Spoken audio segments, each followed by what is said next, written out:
अजीब टाइम्स में हूं आपके साथ गीत। रुक करते हैं खबरों की ओर। आम आदमी पार्टी के भोपाल स्थित सुभाष कार्यालय को मकान मालिक ने ताला लगा दिया। बताया जा रहा है कि पार्टी ने पिछले 2 महीनों से किराया नहीं चुकाया, जिससे मकान मालिक ने मजबूर होकर यह कदम उठाया है। सूत्रों के मुताबिक कार्यालय का कुल बकाया किराया लगभग 50,000 है, जिससे लेकर कई बार बातचीत हुई, लेकिन कोई समाधान नहीं निकाल सका।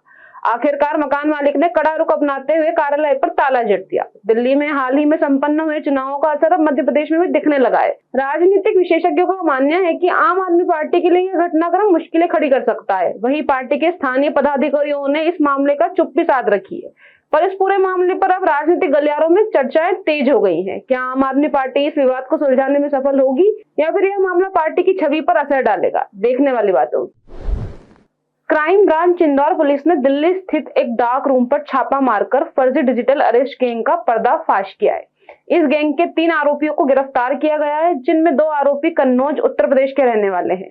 आरोपी 2019 से देश भर में IMEI क्लोन और हजारों सिम कार्ड का उपयोग कर सैकड़ों वारदातों का अंजाम दे चुका है। इन कब्जे से तकनीकी उपकरणों के अलावा 20,000 इंदौर के वरिष्ठ नागरिकों और देश भर के लाखों सीनियर सिटीजन का निजी डाटा बरामद किया गया है।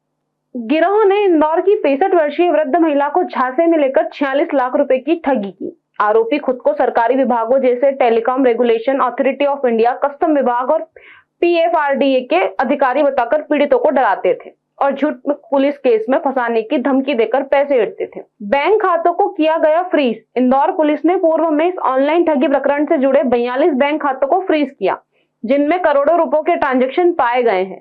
पहले आरोपी सीनियर सिटीजन को टारगेट कर उन्हें फर्जी दस्तावेज भेजते थे, फोन कॉल्स पर सरकारी अधिकारी बनकर झूठे केस में फंसाने की धमकी देते थे, पैसों के ट्रांसफर के लिए RTGS या अन्य ऑनलाइन माध्यमों का उपयोग करवाते थे, लगातार सर्विस लॉन्च में रखने का डर दिखाकर मानसिक रूप से बंधक बना लेते थे।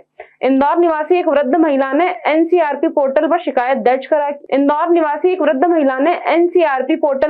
दर्ज कराई कि 11 सितंबर 2024 को उसके पास एक व्हाट्सएप कॉल आया। कॉलर ने खुद को telecom regulation authority of India का अधिकारी बताया और कहा कि उनके नाम पर अवैध सिम कार्ड जारी हुआ है, जिससे गैर कानूनी गतिविधियां की जा रही हैं। बाद में एक अन्य कॉलर ने खुद को CBI अधिकारी बताया और महिला को धमकाया कि उनके आधार कार्ड से कंबोडिया में ड्रग्स और मनी लॉन्ड्रिंग का अपराध किया गया है। इसके चलते उनके खिलाफ वारंट जारी किया गया है। महिला को डराकर उनसे 13 सितंबर 2024 को 40 लाख रुपए ICICI बैंक में और 6 लाख रुपए बंधन बैंक में ट्रांसफर करवा लिए गए। आरोपियों ने उन्हें घर में मानसिक रूप से कैद कर रखा है और हर 10 मिनट पर जानकारी लेते रहते हैं। क्राइम ब्रांच की त्वरित कार्रवाई फरियादी की शिकायत पर क्राइम ब्रांच द्वारा धारा 318, 308, 319, 336, 338, 340, 238, 61 BNS के तहत अपराध दर्ज किया और त्वरित कार्रवाई करते हुए उत्तर प्रदेश के कन्नौज जिले से फलाह दारेन मदरसा समिति के प्रबंधक अली अहमद खान और सह प्रबंधक असद अहमद खान को गिरफ्तार किया। आज से 2.5 महीने पहले आपको याद होगा कि एक 65 वर्षीय महिला के साथ में इंदौर में डिजिटल अरेस्ट की एक घटना हुई थी, जिसमें 46 लाख रुपए करीब उसके अकाउंट से साफ कर दिए गए थे। और बाद में उसने ये भी बताया कि उसको CBI का भय दिखा करके और डिजिटल अरेस्ट किया गया था और डिजिटल अरेस्ट में उसे मनी लॉन्ड्रिंग का भय दिखाया गया था और बाद में उसके अकाउंट के वेरिफिकेशन के नाम पे ये पैसे निकाल लिए गए थे। इसमें 40 लाख रुपए यूपी में मदरसा के जो संचालित करने वाले लोग थे, उनके पिता और पुत्र, उनके अकाउंट में ये पैसे गए थे, तो उनको हम लोगों ने करीब 1 महीना पहले अरेस्ट किया था। और अब इसी कड़ी में उस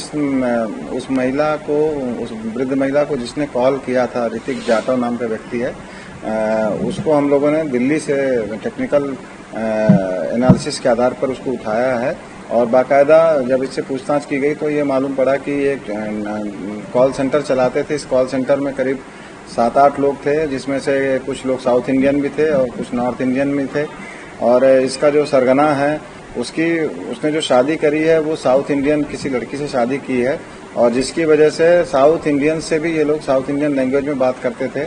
और ये इनके पास में जब इससे बात की गई ऋतिक जाटव से, तो खास तौर पर ये बात सामने आई कि इनके पास में उन कस्टमरों के बहुत बड़ी संख्या में इनके डेटा था। उस डेटा में ये सैलरीड थे या बिजनेसमैन थे, कितनी उम्र के थे, इनके आधार कार्ड नंबर, इनकी सारी डिटेल इनके पास में रहती थी, जिसको जो हम लोग जब कॉल सेंटर में जब हमारी टीम ने रेड किया, जिसमें श्री मनीष लोहारिया जी की टीम साथ में गई थी, तो इन्होंने कॉल सेंटर में जब जाके देखा तो वहाँ पर बाकायदा उस कॉल सेंटर में बहुत सारे नोटबुक पड़े थे जिसमें पूरी ये डिटेल रहती थी, और कम से कम 5 से 6 टेलीफोन के जो लैंडलाइन टेलीफोन है उनका सिस्टम मिला है, और एक नेट बूस्टर भी मिला है, जिससे ये ताकि नेट जब यूज होता है तो उस समय चूंकि इनकी पूरी कॉलिंग व्हाट्सएप कॉलिंग होती थी तो नेट सही चलता रहे उसके लिए बाकायदा नेट बूस्टर भी यूज करते थे।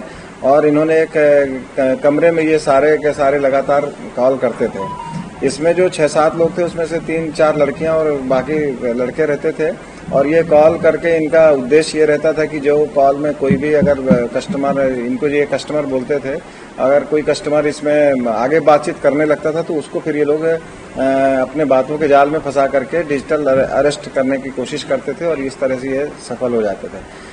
ये भी मालूम पड़ा है कि ये जब बात करते थे और बात करते समय अगर ये इनको कोई इस तरह का कोई चीटिंग करने में जब ये सक्सेसफुल होते थे तो इनको इंसेंटिव के तौर पर कभी वॉशिंग मशीन या कोई इस तरह की चीजें भी दी जाती थी।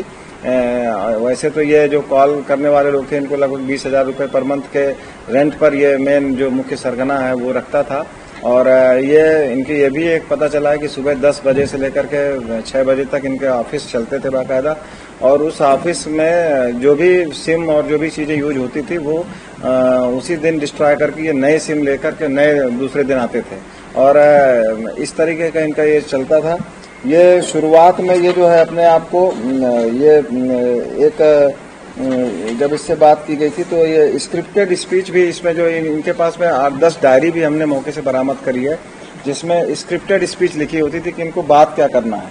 और जनरली ये अपने आप को पेंशन, एक पेंशन धारक का एक इंस्टीट्यूट का वो बताते थे कि हम इस इंस्टीट्यूट से बोल रहे हैं, और उस इंस्टीट्यूट में आपको ये पेंशन आपको ये मिलेगी, और इसके लिए कुछ एक फिक्स्ड राशि बताते थे कि इतना पेंशन की राशि आपको मिलने वाली है। तो वो बातों के झांसे में आ जाता था, और फिर बाद में उस पेंशन राशि के नाम पर इसको आगे ये धीरे धीरे उसका बोलते थे कि इसमें इनकम टैक्स 20,000 रुपये लगेगा, तो 20,000 आप कुछ डॉक्यूमेंट इसमें जमा करिए, तो 20,000 रुपये आपको इसमें टैक्स भी जमा करना पड़ेगा। तो 3,75,000 रुपये के लालच में वो 20,000 रुपये पहले जमा करा लेते थे, और पूरे इनके डॉक्यूमेंट्स भी इनके बुलवा लेते थे। डॉक्यूमेंट से इनको और जानकारी मिलती थी, फिर उस आधार पर ये आधार कार्ड और ये डॉक्यूमेंट्स के नाम पे फिर धीरे से ये इसको कॉल ट्रांसफर इनके सीनियर ऑफिसर्स के पास करते थे। वहां फिर ये उस डॉक्यूमेंट्स में और आधार कार्ड में गड़बड़ी निकाल करके, और उनको ये बताया जाता था कि आपका ये डॉक्यूमेंट जो है मनी लॉन्ड्रिंग में पकड़ा गया, और फिर इससे धीरे से सीबीआई ऑफिसर बनकर डिजिटल अरेस्ट करते थे। इस कड़ी में जो कॉल सेंटर में जो चलाते थे उस आरोपी को हमने अभी पकड़ा है, और उसके माध्यम से पूछताछ की गई है। हमें उम्मीद है कि इससे पूछताछ में जो बाकी इसके आरोपी हैं, और ये जहां कॉल सेंटर में लोगों को ये कॉल ट्रांसफर होते थे, और इसका जो मुख्य सरगना है वो भी हमारी गिरफ्त में जल्दी ही आएगा। आर्थिक अपराध प्रकोष्ठ की टीम ने शुक्रवार सुबह इंदौर नगर निगम के निलंबित अधिकारी राजेश परमार के घर और अन्य ठिकानों पर छापेमार कार्रवाई की। कई दिनों से मिल रही गुप्त सूचना के आधार पर यह कार्रवाई की गई है, जिसमें करोड़ों की बेनामी संपत्ति का खुलासा हुआ है। ईओडब्ल्यू के 1 दर्जन से अधिक अधिकारियों और कर्मचारियों की टीम ने सुबह सुबह राजेश परमार के विहार कॉलोनी स्थित आवास पर छापा मारा। जांच के दौरान कई जमीनों, मकानों और फ्लैट्स के दस्तावेज मिले हैं, जिन्हें जब्त कर लिया गया है। ईओडब्ल्यू अधिकारियों के मुताबिक प्रारंभिक जांच में कई बैंक खातों और संदिग्ध लेन देन की जानकारी भी सामने आई है। इन सभी संपत्तियों का स्रोत जांच के दायरे में है। ईडब्ल्यू को सूचना मिली थी कि नगर निगम में एआरओ राजस्व अधिकारी रहे राजेश परमार ने अपने कार्यालय के दौरान आय से अधिक संपत्ति अर्जित की है। सूचना के आधार पर अधिकारी लंबे समय से परमार की गतिविधियों पर नजर रख रहे थे। पवन सिंघल, डीएसपी ईओडब्ल्यू, फिलहाल इतनी बड़ी संपत्ति का सोर्स क्या है, इसका पता लगाने के लिए ईओडब्ल्यू गहराई से जांच कर रही है। आने वाले दिनों में और बड़े खुलासे हो सकते हैं। राजेश परमार है, राजस्व सहायक अधिकारी है नगर निगम इंदौर में। उनके विरुद्ध आय से अधिक से संबंधित शिकायत प्राप्त हुई थी, जिसमें अपराध पंजीबद्ध हुआ है। वो पंजीबद्ध होने के बाद एसपी श्री रामेश्वर सिंह यादव साहब के निर्देश पे और उनके मार्गदर्शन में 2 टीमें के माध्यम से उनके घरों की सर्च चल रही है, जिसमें लगभग 2 मकान हैं, 4 प्लाट और फ्लैट हैं, जो लगातार सर्चिंग और भी की जा रही है। इसके लॉकर की जानकारी भी मिली है, और उन लॉकरों की जांच की जाकर कितनी आय से अधिक संपत्ति इनके द्वारा निर्मित की गई है, उस संबंध में आपको जानकारी। बीजलपुर में भी इनका जो निवास है वहाँ पे भी सर्च की कार्रवाई की जा रही है। उसके अलावा कनाड़िया रोड पे जो इनके परिजनों के निवास है उन पे भी सर्चिंग की जा रही है और इनके द्वारा लगातार इनकी गंभीर अनियमितताएं और आय से अधिक की संपत्ति की शिकायत मिलने पे अपराध पंजीबद्ध हुआ है। फिलहाल खबरों में इतना ही। देखते रहिए राजीव टाइम्स।